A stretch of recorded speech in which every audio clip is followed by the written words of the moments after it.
Blog Talk Radio. Welcome to Conservative School Talk Radio. This is your host, Wayne Bradley. I want to thank you for joining me tonight. We're going to have a special guest on the show. Pamela Geller is going to be on this evening. She's an amazing woman. I'm going to reach out to her right now and give her a call. And hopefully have her on the show very soon. But she's going to talk to us tonight about protecting Israel. She's a very passionate woman. And I'm looking forward to having her on tonight. So be patient with me here as I give her a call, and we'll have her on very shortly.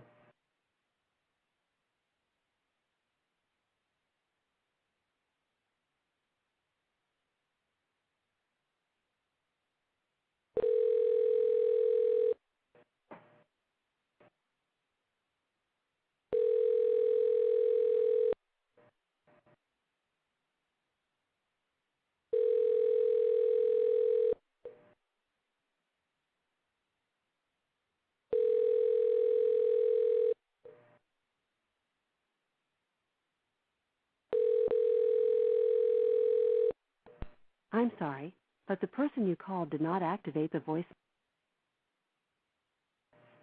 All right, so I'm going to wait for her to give us a call in on the show tonight. If you're not familiar with Pamela, I would suggest that you go to her website, atlasshrugs.com. It's a very interesting site on all her views on the protection of Israel. And she just spoke recently at a meeting on Sunday at a pro-Israel speech in New York, and it was a very good speech. So I'm looking forward to having her on the show today. We're going to talk about all the things going on and her views on what's the protection of Israel and what our president could obviously do to do a better job to do that. So looking forward to her calling in here.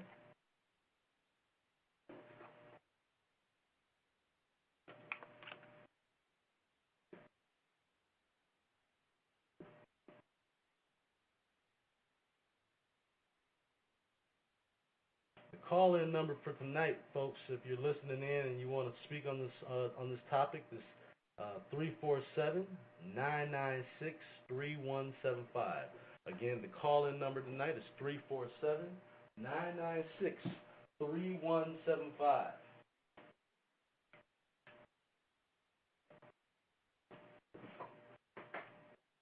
So we're going to wait here for Pamela to give us a call in, and we'll have her on the air hopefully very shortly.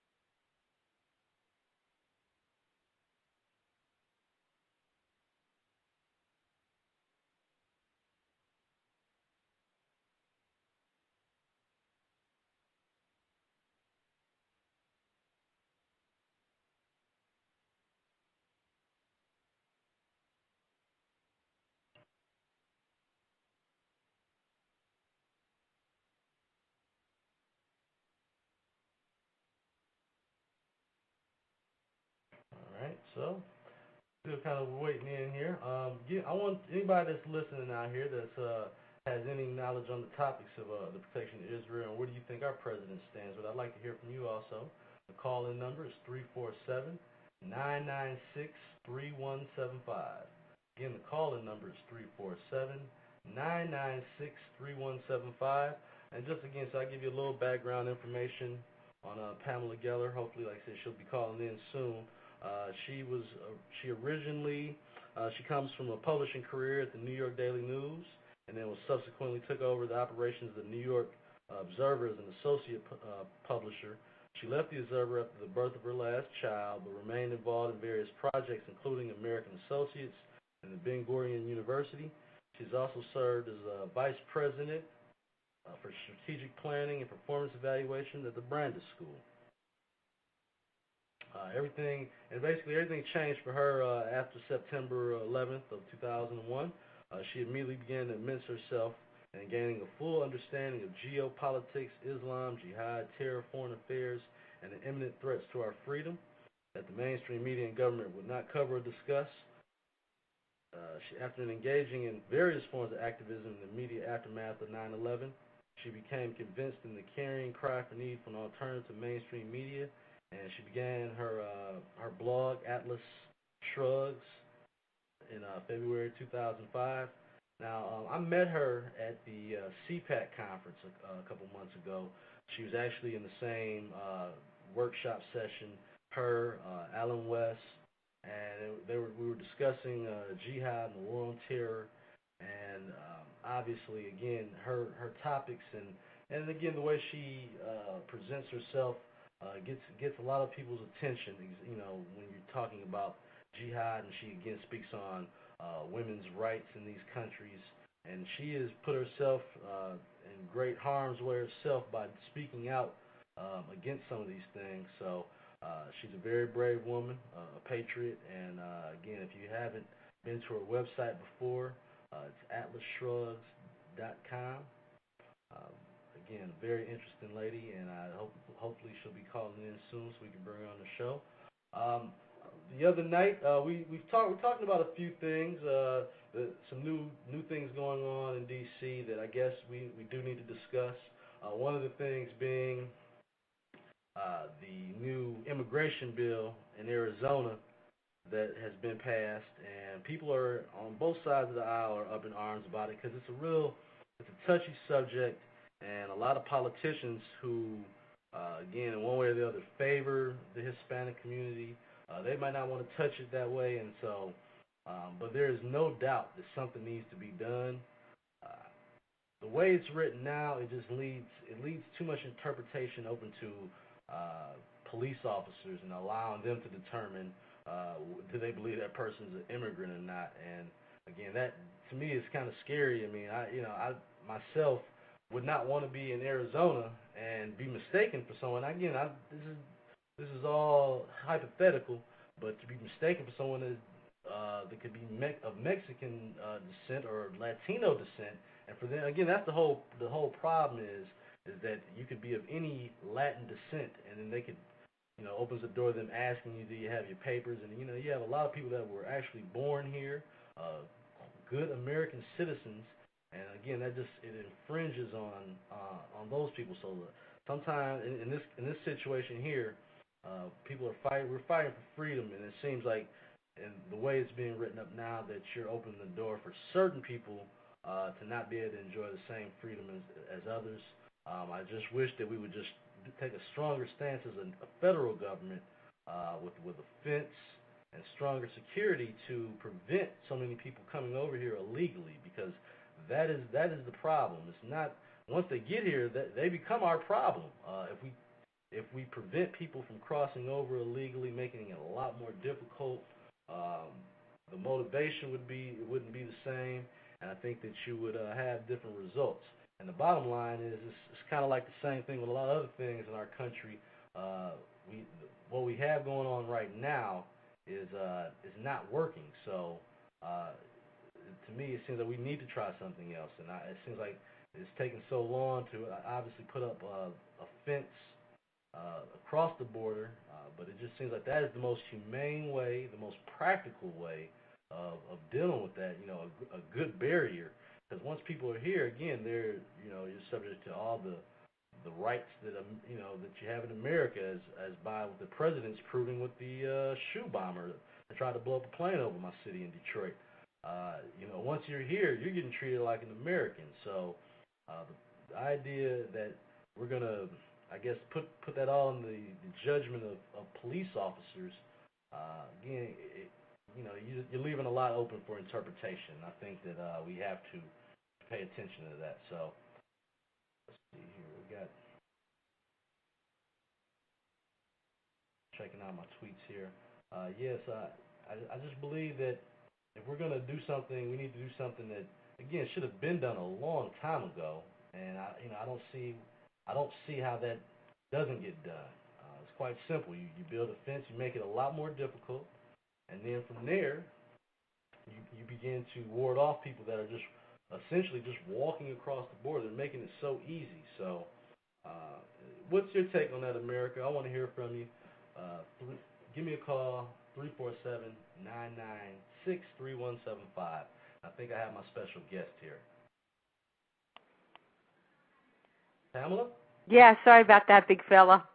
Oh, no problem, no problem. I was kind of giving a little background about you anyway. You're such an interesting person. I felt like I figured I would give them a little background on you. Welcome to the show. Thank you for coming on. And thank you, sir, for having me. Great. Well, I was reading through your biography, and again, it's very interesting. Could you give all the listeners who aren't familiar with you, could you give us an introduction and tell us what made you become such an activist? Well, the reality of politics, which is not really politics, but life and death. I really was not a political animal, so to speak. I assumed my freedom, enjoyed my freedom, was a New York City career girl. You know, I guess that's a bit of a, stereotype, but really I worked my way up. I was the director of strategic planning at the New York Daily News, and I was the associate publisher of the New York Observer, and, you know, got married and had babies, and, you know, of course, in retrospect, a charmed life. I didn't know it at the time. And then 9/11 happened, and I was crushed. Of course, I'm a New Yorker. I can't really articulate what it is I was feeling because it's indescribable. But I felt guilty. I felt guilty that I didn't know who invaded this country, who attacked this country. And then when I found out, I still didn't know. And the more I tried to seek out what it was, who it was, what the motivation was, the more I came up against obfuscation and kind of smoke and mirrors and a lot of double talk. And I, of course, gravitated just by, you know, necessity being the mother of invention to the net, because that's where the information was. That's right. Where people were talking about it. That's where there were, you know, blogs that were, and that's where I became familiar with the blogs. The blogs were reporting information you were not getting in the media. I mean, it was revelatory to me. It was like, oh, my God, you know, like there's somewhere you can go. And one of the blogs I used to post on, somebody sent me a template and said, stop blogging. And I'm like, I don't know how to blog, And they said, just do it. And I did. And I started blogging in February 2005. And I guess the activism was a natural, organic part of it, because it's not enough to, you know, echo into sort of into the blogosphere. It's more than that. The blogging for me really is the heart. It's the mothership. Yes, now I have, I have a column at Newsmax, and I write for Big Government, Big Journalism, American Thinker, Human Events. I have a book coming out that I've been writing for 3 years, since January 2007. I've written a book with Robert Spencer, The Post-American Presidency, the Obama Administration's War on America. It's on Simon Schuster. It's going to be released July 27th. But all of this was, made possible by the blog. And the activism that I do, the Axa Parvez memorial, building a memorial, because here's a girl who was the victim of a terrible honor killing where a year later there was no stone. She had no stone on her grave. And it's again, there's the development of the new organization that I've started with Robert Spencer, Stop Islamization of America, SOIA. Hold on a second. Claudia, no singing. Okay. Started an organization, again, to stop the Islamization of America. I have absolutely no problem with anybody's religion. Just don't, I don't care if you worship a stone. Just don't hit me with it. And the mosquing of the workplace and the footbaths in the universities and in the airports and in small insidious ways. I mean, look, I went to trademark the name. I just got a letter today. I went to trademark the name SIOA, Stop Islamization of America, and they told me that I can't trademark the name because it would offend Muslims. Yeah, I saw that on the website. So. Well, the point I'm trying to make is that, listen, this is America, and nowhere in the Constitution or anywhere else are you guaranteed a right not to be offended.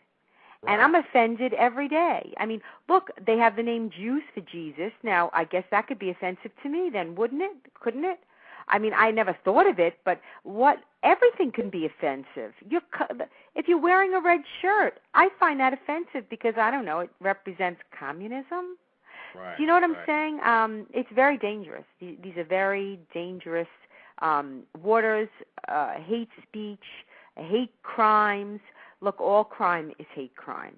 If someone calls me gay or someone calls me a Jew or it doesn't make it any less or more of a crime. But what you're doing is you're legislating speech in a case like that, and what's dangerous about that is who decides? Right. Who decides what's hate speech? I will tolerate the most vile speech as long as I have the opportunity to speak as well, because I know that my ideas are better. I believe my ideas are better. I believe my civilization is superior. And as long as I can make my case in the information battle space, then I have absolutely no problem with anybody saying whatever disgusting dreck they want. Look, when I was very young, I remember there was a landmark case in Illinois. It was a big deal. It was Skokies, Nazis in Skokie. The Nazis were going to march in Skokie, Illinois, which was a very, if I'm not mistaken, predominantly Jewish town. And it was shocking at the time because it was, 30 years ago or whatever it was, well, 40 really. And the idea of Nazis marching was just incomprehensible. But, of course, the argument was it's free speech. And That's where the conversation ended. It was free speech, and that was that. And we've lost that. And let me tell you something. That is the line in the sand for a constitutional republic. Free speech is the line in the sand because without free speech, free men can only you have to resort to violence. What choice do you have? Right. You think that? I think that's a big reason why a lot of these other countries just despise America for those kind of freedoms and liberties that we have over here. I couldn't agree with you more. Look, America was the first noble and moral experiment in human history. It was the very first government ever that was built and premised on the individual, the smallest minority in the world, the individual. Where in the history of man can you point to any doctrine whose premise was that of man's life, of his liberty, and of his pursuit of happiness? There is no more beautiful, almost religious doctrine as the Constitution, but it's a meaningless doctrine if we don't protect it. Protect it and defend it right and adhere to it. I mean, we have lawmakers and legislators that are absolutely guilty of subversion, of not upholding their oath to protect and defend the Constitution. These are very, very troubling times. Very troubling. Why do you think that considering, like you said, that this was our country was so great, why do you feel that our current president feels the need to apologize everywhere he goes and apologize for America being the greatest place in the world to live? Well, I don't think the president has any particular affinity for America. I don't think he gets it. I think that he grew up in, the streets of Jakarta from the time that he was 6 to the time that he was 12. He grew up in the largest Muslim country in the world, Indonesia. And then when he came to America, he didn't even come to continental America. He went to Hawaii just a few years. Understand he was born 2 years after Hawaii became a state. So there was a lot of hostility in Hawaii. The natives were not exactly happy, and it wasn't exactly the quintessential American town where you would kind of get that whole idea of America, because America is not a race or an ethnicity or a creed or a color. America is a shared value system. America, what enjoins Americans is the whole idea of freedom. The premise, the DNA of America is freedom. I think he thinks like a third worlder. That, look, you can't really fault him for that. That's his prism. That's the perspective of what shaped him. And this is the premise of my book as well. This is what shaped Obama from his youth. And when you say he's apologizing, it's payback time. That's pretty scary. Do you?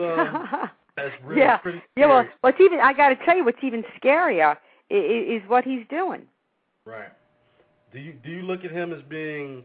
I guess there's a lot of different ways you can label. Do you look at him as being pro-Islam, anti-Israel, or just plain old weak on defense and that nature of what he does? Well, I get asked this question often because I broke many of the stories concerning his ties to Islam, the fact that Islam was on his school records, that he was a Muslim, that he was listed as a Muslim as a child. And people say, oh, you think he's a crypto-Muslim, you think he's a secret Muslim. I have to tell you something. I don't care. I don't say that, and it doesn't even matter to me because what difference would it make if he was? What would he be doing differently if he was a secret Muslim? Clearly he's Islamophilic, clearly. And, yeah, I do think he is an anti-Semite. I think that because he doesn't have one friend who's not anti-Semitic, all through his political years, all through his even his Chicago years, the likes of Farrakhan and Reverend Wright and Bill Ayers. These are notorious Jew haters. No, he's no friend to Israel, and frankly, I don't even care if you like Jewish people or not. Israel is our best friend in the world, a most strategic ally. I mean, if you're going to feed Israel to the lions, do you really believe for 1 second that you're safe? I mean, when it comes down to it, why does jihad? Why do the Muslims in Gaza want Jerusalem? The bottom line is Jerusalem was never even mentioned in the Quran, and yet it was mentioned well over 700 times in the Jewish Bible. Jerusalem is Jewish history. Right. Jerusalem is the heart of the Jewish people. That's why Islamic Jihad wants to capture and conquer it. I mean, why did they attack the World Trade Center? Because the World Trade Center is the icon for the financial capital of the world.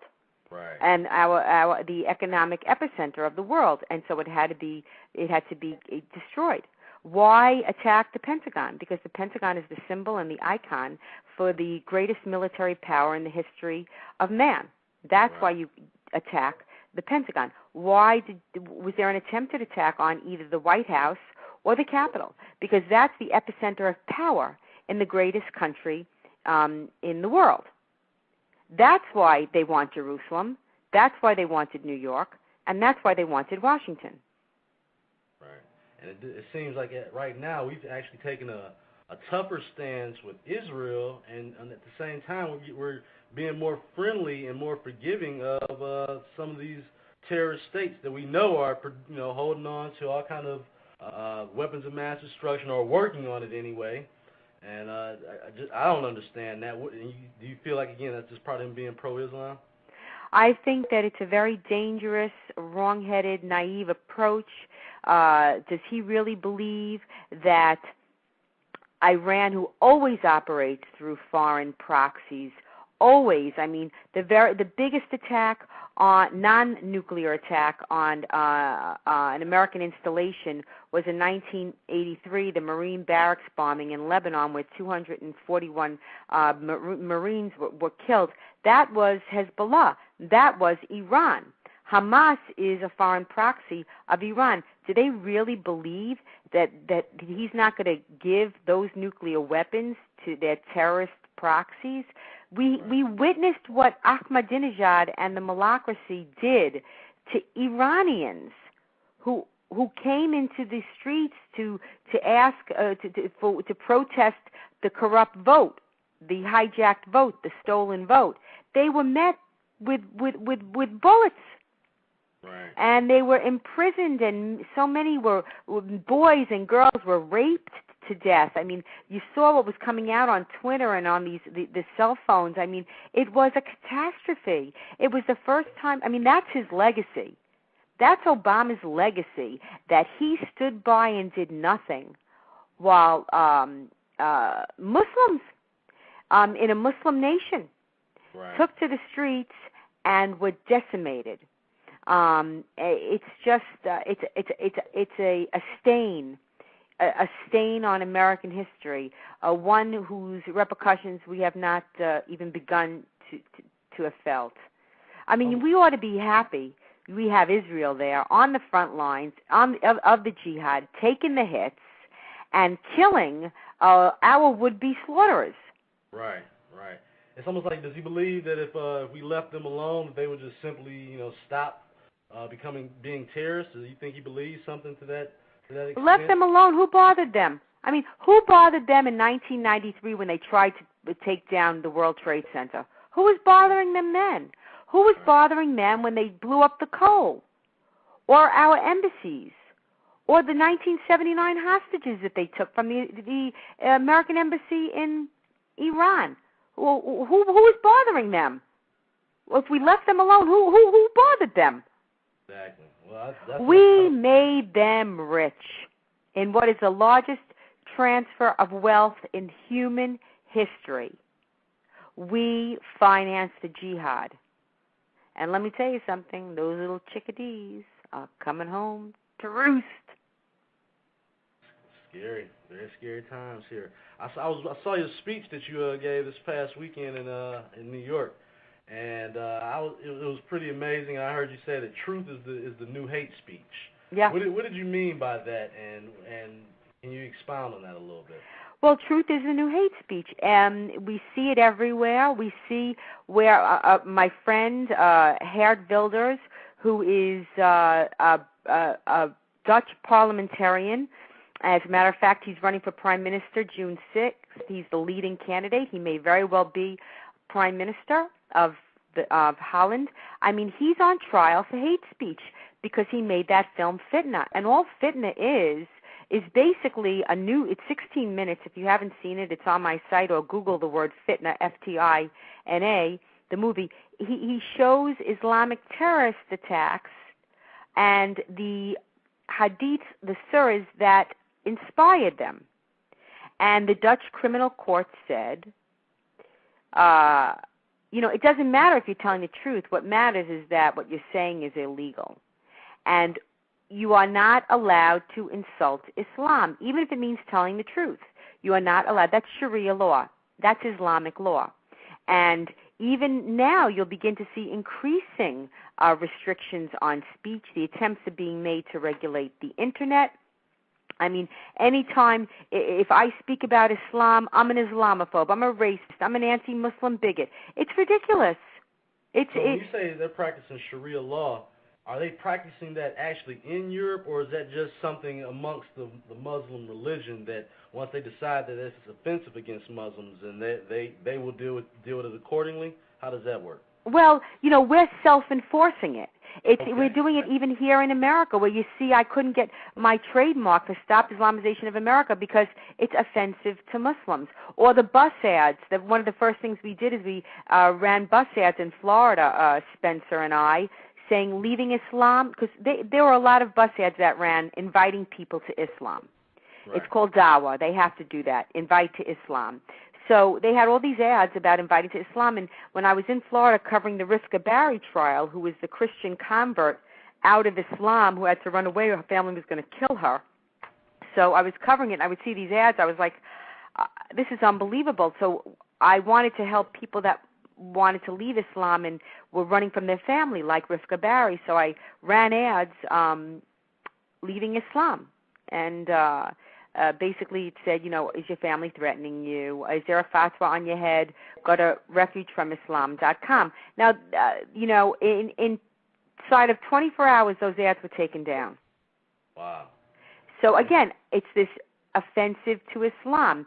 We are self-imposing it.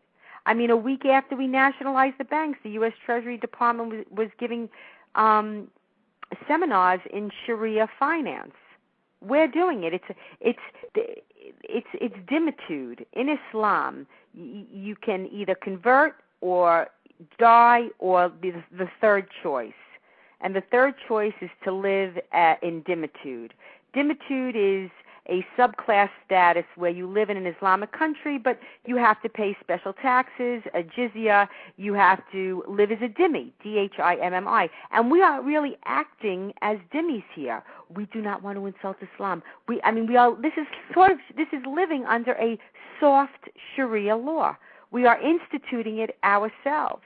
The way they dragged Rivka Barry back to Ohio and she's sort of under house arrest. That's Sharia law, because female apostates have to go to prison until they recant. Now, how many girls run away from home and become prostitutes and nobody says boo? And yet the pastor who drove her to the bust, he's going to be indicted for contributing to the unruliness of a minor. Now, they're pimping out girls and nobody says boo, but somebody drove her 2 miles and they're going to be prosecuted. That's Sharia law. That's in America. These things are happening all around. Do you think a lot of Americans either just don't know how serious some of that is? Yes. Or they don't pay attention? Because, I'm kind of familiar. I'm in the Detroit area. And again, like you said, I have friends and know people that are Muslim. That's not the people we're talking about. We're talking about extremists. No, well, listen, what we're talking about is you're referring to secular Muslims. Right. I'm referring to devout Muslims. Right. And do you think it's just, in general, people in America, either they don't know or they don't care until, again, it hits them in the face like a September 11th, that they just don't know the history of this? I think that's exactly right. I also believe that, many Muslims in America have not read the Quran. Now you can say, what? Yeah. The Quran was written in Arabic, and many Muslims in America do not read Arabic. And what they're reading is whitewashed versions. They're not reading the actual. I think that what people need to do is to get, as Wafa Sultan said, an accurate translation of the Quran. Because you have to understand something. The jihadists are not wrong. They're not wrong. Everything they say is in the Quran. And it's like the guy that was just convicted for the planned bombings of the New York subway system on the anniversary of 9/11. He said, Your Honor, may I quote from the Quran? And just like Major Hassan, who in the largest attack on a military base in U.S. history on American soil, his PowerPoint presentation I use it when I give speeches, is the most succinct and accurate PowerPoint presentation on Islam. We cannot refute that this is in Islam. We cannot refute that. I think what needs to be done is not shut people up that are talking about it, like myself or Spencer or former Muslims like Nani Darwish and who can't speak on a college campus, or Wafa Sultan, who is living under death threat in America, the only person living under death threat. It must be discussed, and Islam needs a Vatican II. Right. These texts must be expunged. Do you think the example of just recently with the South Park episode, where now those guys have teased everyone under the sun, and they tried to make some jokes about the Muslim religion, and they actually edited it out. They didn't even play the whole thing on TV. It was unbelievable. I mean, because you can't depict the Prophet Muhammad. Again, Sharia law. All right. Since when can we draw a person or whatever? They put him in a bear costume, but they actually blipped out the word Muhammad. Do you understand this? When I started kind of doing a little research about it, I was like, that's a good example of that. I mean, those guys talk about everyone else relentlessly, and I guess they thought about doing it, and some Muslim blogging site got a hold of his address and posted it on there. And again, that after that, they decided to edit the whole show. The problem is look, I am not in uniform. I don't carry a weapon. But I do support the U.S. Army with every breath of my body. I do. And I think that there are a lot of people that are not active jihadists. There are a lot of Muslims that are not active jihadists, but they support jihad. I do believe that. I don't think we see enough ever of people speaking out against these jihadist attacks. I mean, when the Christmas balls bomber was being arraigned, I think there were some 20 Muslims that came out against him in front of the courthouse. Yep, and the next day, the two organizers had fatwas on their head. Wow. Yeah, that happened right here in Detroit. And again, I guess that's when a lot of people around me who don't pay attention to that, I said, would it had to happen for you to really pay attention to how serious this is? I mean, that was in our backyard, you know. That was very serious. What people don't understand is really how well orchestrated it was. Here was a man who had a bomb, and if you want to see what the bomb looks like on YouTube, they show if that bomb, that size, that amount of explosives had gone off, and they show it being exploded in a small forest. It took out a couple trees. It was significant. But he deliberately wanted seat 19A. And why 19A? So that he would be above the fuel tank. So you'd have the biggest, most incredible bang and destruction as you were landing over a very densely populated area of Detroit, which, by the way, has a Muslim population of what, 400,000? Right. Yeah. A Muslim population, and they're doing it in Detroit on Christmas Eve, no less. Well, of course. Well, there was a symbolism there. You must know that. Okay, that was quite deliberate.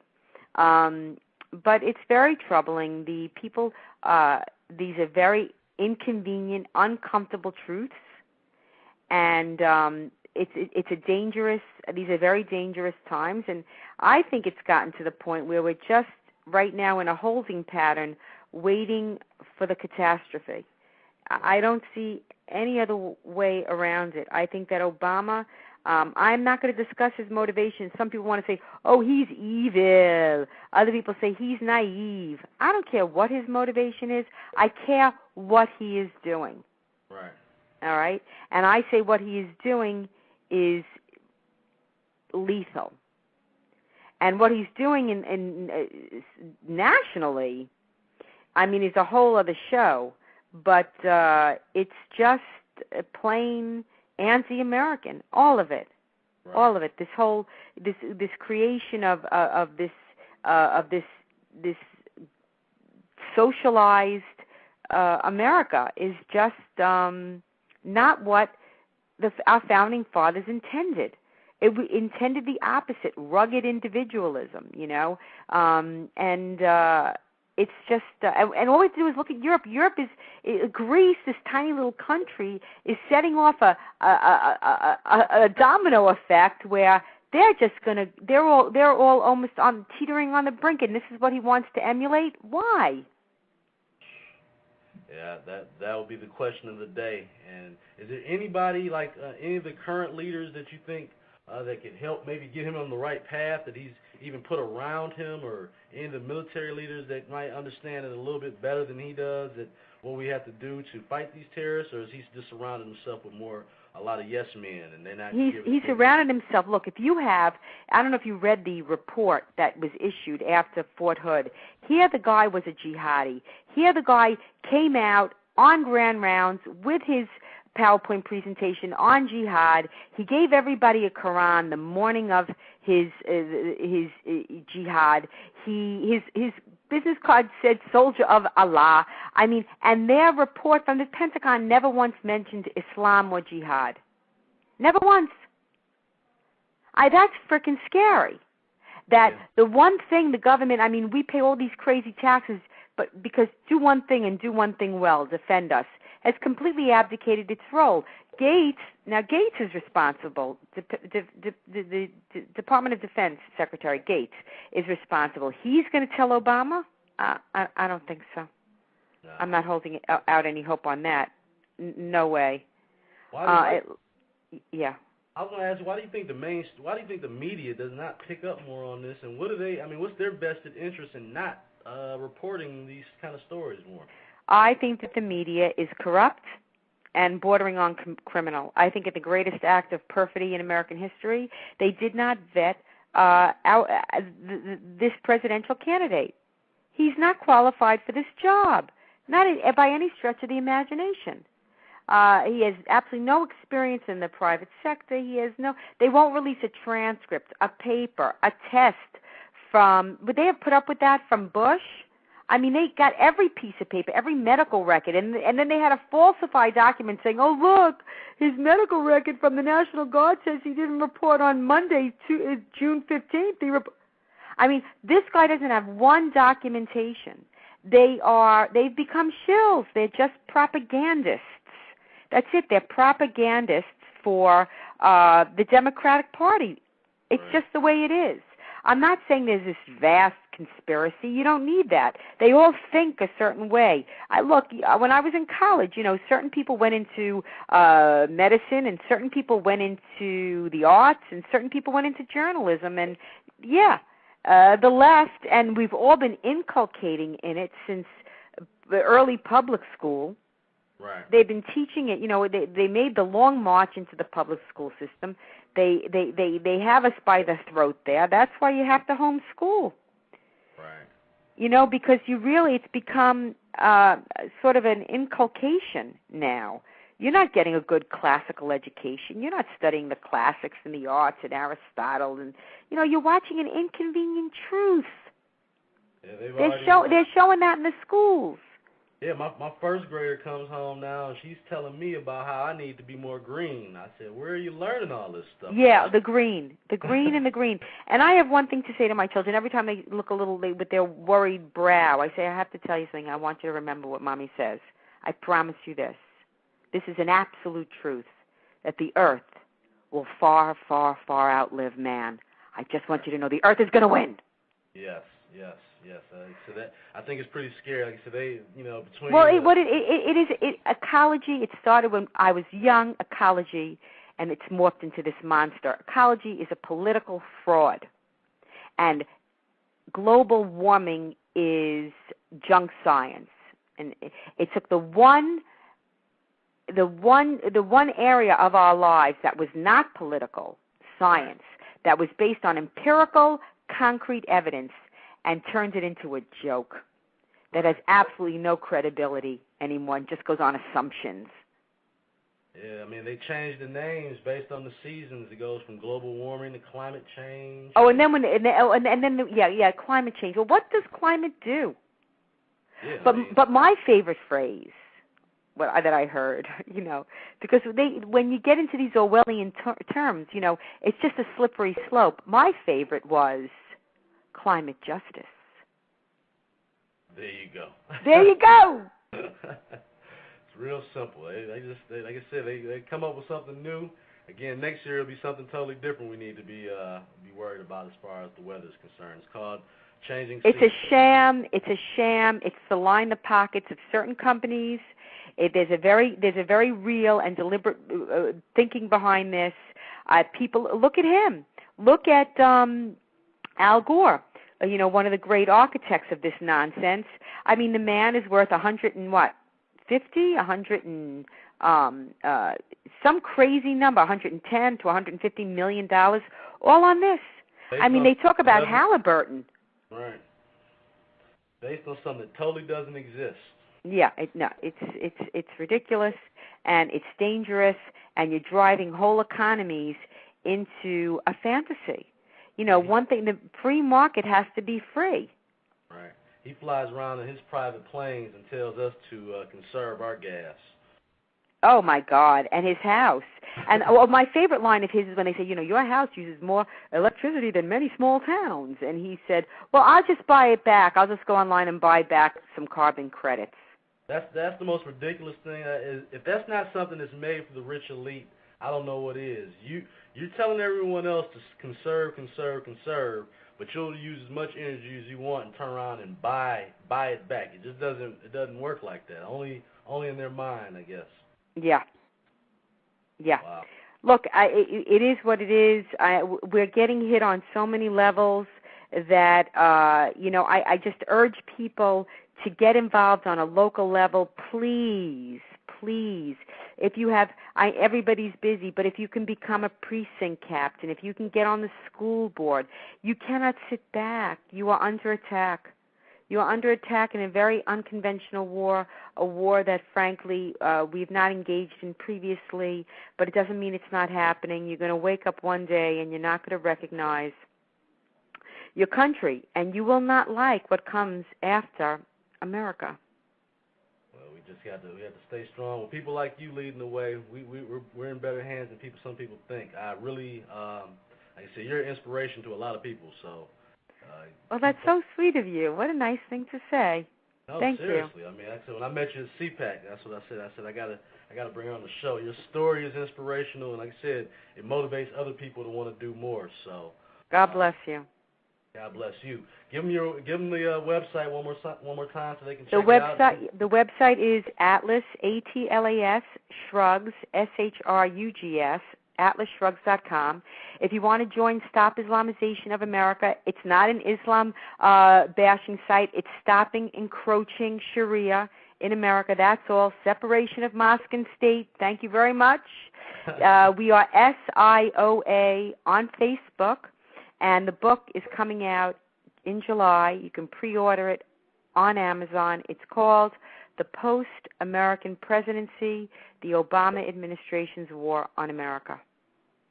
Great. Well, I thank you again. I think I'm going to see you down in Tennessee for a tea party. Oh, I'm so glad. That's going to be so much fun.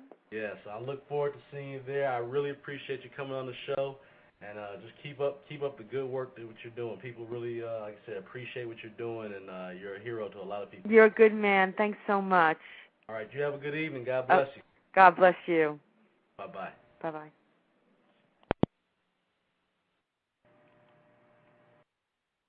That was Pamela Geller, who is just a phenomenal woman who is, again, helping wake up America and make people pay attention to the things that are going on around here. So thank you again for coming on, and like I said, I look forward to seeing you hopefully at this Tea Party convention down in Tennessee coming up. If you heard the interview and if you want to add something to it, I want to hear from you, my listeners out there.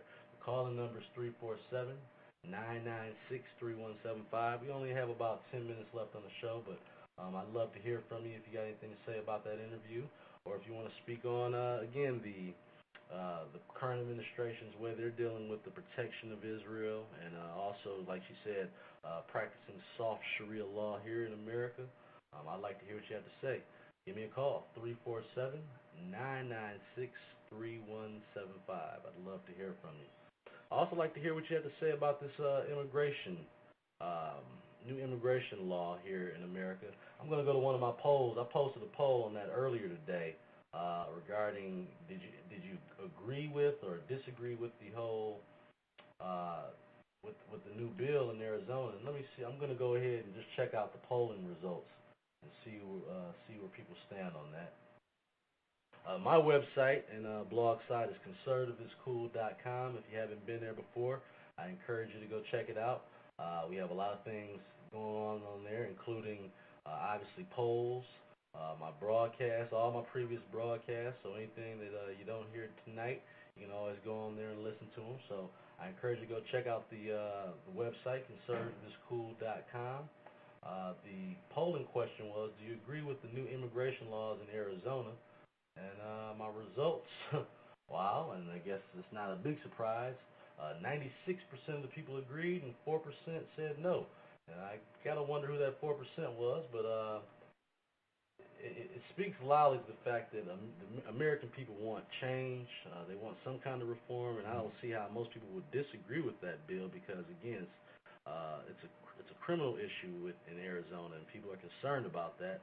And you can't be mad at the citizens of that state for feeling that way. Again, you just have to take an approach that's going to, again, work with people. Because, again, I don't want Latino American legitimate citizens getting pulled over, getting harassed, because they look like they could be someone that doesn't have their papers, or their accent isn't as good as is more pronounced as someone else's.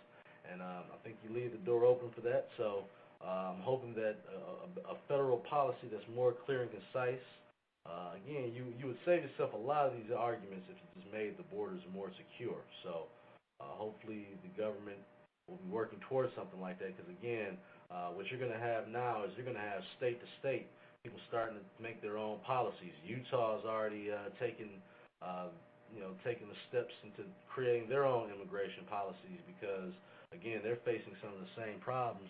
And this is why, the government's going to have to get more hands-on involved and deal with it appropriately. Because if you're going to leave it in the hands of the states, you're going to have a lot of problems in a lot of different areas. So hoping the government stands up on that. What did you think? I'm going to ask again. What did you think tonight, folks, of Pamela Geller's conversation we had tonight? Do you agree with her on the fact that she, looks at our current administration as pro-Israel? Pro-Islam and anti-Israel. I think a lot of it. She mentioned a lot of his background, his history, and again, some people will point to that and have a problem with that. But if that's the way he grew up, it would change the prism of what he's looking at in this country. I don't have a lot of issues. I have some issues with the president, but I think the bigger issue is the fact that he's been able to largely go untested by a lot of things that. A lot of things in his administration because the media is on his team. So I also want to say hi to Lexi. I hope you're still listening there. I see you listening on Twitter. How you doing? Lady Gurr, how you doing? Thanks for always listening in and always retweeting and posting my show. I always appreciate your support. I just want to hear from somebody out there. Give me a call, 347-996-3175. I only got a few minutes left here on the show. I want to know, how do you agree with my guest on the show tonight? Is there anything you want to add to that? Chris, out in Oregon, if you're listening in, man, give me a call. I know you would have enjoyed this show tonight. 347-996-3175. I want to hear from you. Again, I want people to understand that I live in the Detroit area. I have grown up around a lot of the Muslim community, and it wasn't until as I got older that I even associated, jihadists and this, terrorism with, with the Muslim religion or with people from the Middle East, because my experiences have always been fine. I've worked and had great working relationships with people of Middle Eastern descent, and I've never had an issue with. But see, what people don't understand is that there's a whole other side to that. Because if you grew up where I grew up, you probably wouldn't have had those kind of issues or thought of the Muslim religion in those terms. But the jihadists and the people that are, again, on another level of not just practicing their Muslim, if you're not a Muslim, then they want your head. They don't believe in what we believe here in America, which is choice, freedom of religion. That does not exist in a lot of these places. So when she's talking about practicing soft Sharia law, and again, we're talking about a lot of things that are going on now, it's some scary times, folks. So I encourage people to get more active the same way she did. We do have to step up and make our, if we want our country to be stronger, we're going to have to step up on our own and make things happen and be more involved, be more in tune with what's going on. Again, it's really motivating to see people who, like myself, maybe was interested in politics, maybe followed it, but didn't get involved because, at the time you just didn't think it was necessary. Well, a lot more people now realize it's necessary, and I think that's a good thing, that you're going to have a lot more, from the candidates that are running in different positions, you're going to have a lot more people getting involved. So it really is something where I encourage, if you're listening in tonight and you're always wondering what can you do to make a difference, start in your community, start organizing, bringing people of like-minded, not necessarily everybody that has to agree with you, but bringing people that are active and involved and want to be involved, want to make changes, want to be, things to be different. Those are the kind of people you need on your team, and I encourage, again, for people to get active and to try to make a difference. And it starts right with you at home, or again, the internet is a very powerful medium for getting your message out. I use Twitter a lot to do that, and I also use different ways to express yourself. There's nothing wrong with that. That's what makes this country so great. So I encourage people to do that. I'm going off the air soon. If you want to add anything to that, if you got any encouraging words for people listening out here, because a lot of times people, again, normal people, give me a call, 347-996-3175. I'm going to be winding off the air very shortly. Next week's show, I got a show next Tuesday. The national show will have Star Parker on there, and I'm looking forward to that. I have an interview that I don't want to let out the bag until I get it. It's all I can tell you. She's an important congresswoman, and that's all I can give you right now. Tomorrow, hopefully, I'll be doing the interview, and if I get the interview tomorrow, I will. I'll let you know who it is. I mean, all I can tell you, she's a great patriot, a great leader in our country, and hopefully they'll have her on there tomorrow.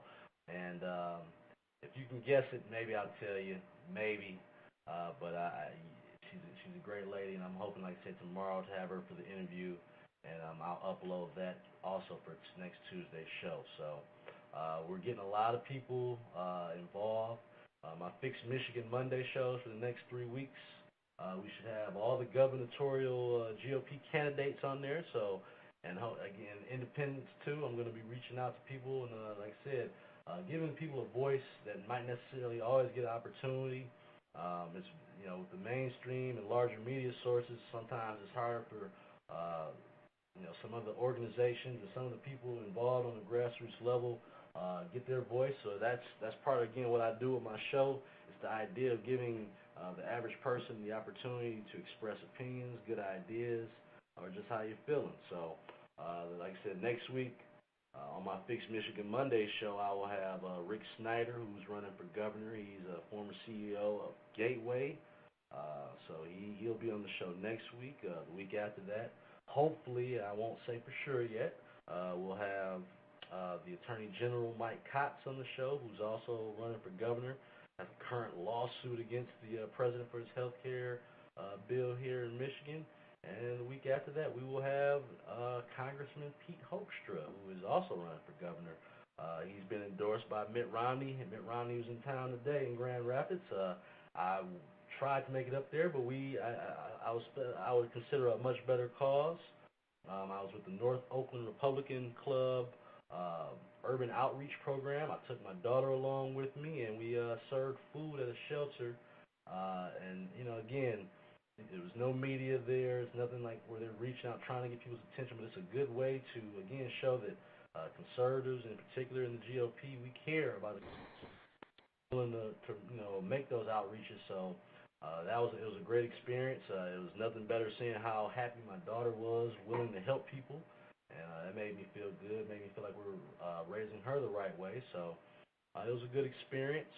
But again, we're just trying to bring the best guest on here, whether it be for the Fix Michigan Mondays or on the weekly news, to give us the ideas of what we can do to help fix this country and get it on the right path. So next week, if you get a chance, listen in, because again, we'll have Star Parker on, and we'll have a special guest congresswoman. I'll let you try to figure that out. If you know me, you know I'm conservative, you know the kind of people I'm going to bring on here, so that really narrows it down. I'm sure some people could probably figure it out. The call-in number next week, again, will be 347-996-3175. I want to thank everybody that's been listening in tonight. I always seem to get a lot of good feedback, whether it be on Twitter or through the chat, live chat. So I want to thank everyone that's listening in. Visit the website, conservativescool.com, for more updates on things that we're doing. And If you want to follow me on Twitter, just look up Conservatives Cool and on Twitter, and you'll find me, and my username is WB Conservative. Well, thanks again to everyone that's been listening tonight, and again, I'll be on next Monday and next Tuesday. Thanks, and have a good night. God bless you.